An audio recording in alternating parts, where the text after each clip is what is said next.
বন্ধুরা, বিজেপি ক্ষমতায় আসার পরে একটা জিনিস উল্লেখযোগ্যভাবে প্রমাণিত হলো, সেটা হচ্ছে সত্যকে কেউ গোপন কিংবা লুকাতে পারে না।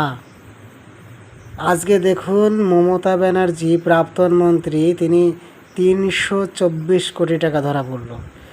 অভিষেক এবং নাম হয়তো নাম মনেও রাখতে পারি না, ওসব মানে চোর জাতচোর। যাই হোক বন্ধু, সেটা হচ্ছে সত্যকে কেউ গোপন রাখতে পারে না, এটা প্রমাণিত। আজকে বিজেপি ক্ষমতায় যদি না আসতো তাহলে কিন্তু এসব দেখতে পারতাম না আমরা কেউ। কিন্তু বিজেপি ক্ষমতায় এসেছে। বিজেপি এবার ভবিষ্যতে কিভাবে চলবে না চলবে বিজেপিদের উপর নির্ভর করবে। কিন্তু একটা জিনিস আমি যেটুকু জানি, নিজের দিক থেকে বলছি বন্ধুরা, বিজেপির উপরে ভারতের হিন্দু পরিষদ দল আরও কঠিন।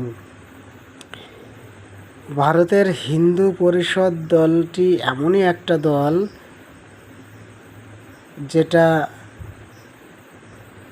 9কে 6 আর 6কে 9 করা অসম্ভব হিন্দু পরিষদ দলের।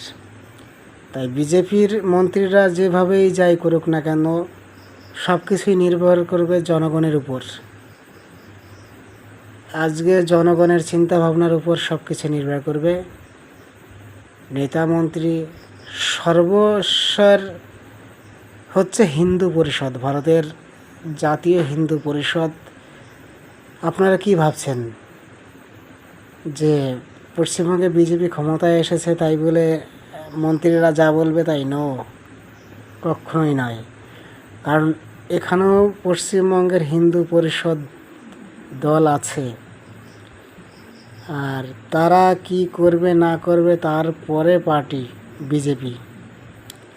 তাই বন্ধুরা, আশা করব সকল কিছুই, সমস্ত কিছুই ভালো হোক, ভালো হতেই থাকবে, আমরা দেখতে পারবো। আর সত্যকে কখনোই লুকানো গোপন করা যায় না।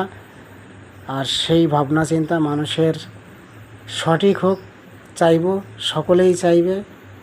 তাই আমাদের পশ্চিমবঙ্গকে স্বচ্ছ এবং ভারতবর্ষকে একটা স্বচ্ছ ভারত গঠন করতে সকলেই এগিয়ে আসুন।